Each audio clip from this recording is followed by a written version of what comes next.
আপডেটটা পাওয়া গেছে, সেটা হলো আমাদের ইভেন্ট সেকশনে বলতে গেলে ম্যাজিক কিউব এক্সেস করার মাধ্যমে আমাদের কোনো ধরনের বান্ডেল দেওয়া হবে না।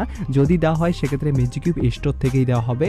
কোন বান্ডেল দেওয়া হবে সেটা আবার এখন অবধি জানাই নাই ভাই। আমি ভাই পুরো কনফিউজে চলে আসছি, ডাটা মাইনার আসলে করতেছে কি, বলতে গেলে ম্যাজিক কিউব স্টোর চেঞ্জেস হবে, আবার কবে হবে সেটা বলতেছে না, আবার কোন বান্ডেল আসবে সেটাও বলতেছে না, আবার এই যে ইভেন আঙ্গিকে ম্যাজিক কিউব আমাদের দিয়ে এক্সচেঞ্জ করে নিতে পারবো আমাদের বান্ডিল, সেটাও বলতেছে না, যার কারণে পুরো কনফিউজ হয়ে গেছি।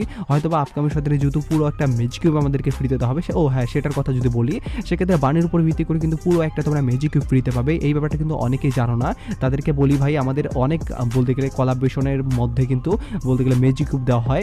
তো এবার কিন্তু টানা 2টা কোলাবরেশনের উপর ভিত্তি করে কোনো ধরনের ম্যাজিক কিউব দেওয়া হয় নাই, যার কারণে বানের উপর ভিত্তি করে কোলাবরেশনে কিন্তু প্রথমবারের মতো বলতে গেলে প্রায় 2টা কোলাবরেশনের পরবর্তীতে কিন্তু দিতে চলেছে আবারও আর কি ম্যাজিক কিউব ফ্রিতে। আর যেদিন ম্যাজিক কিউব ফ্রিতে দেওয়া হবে তার বলতে গেলে 1 সপ্তাহ আগে বা ম্যাজিক কিউব দেওয়ার 2-3 দিনের মধ্যেই কিন্তু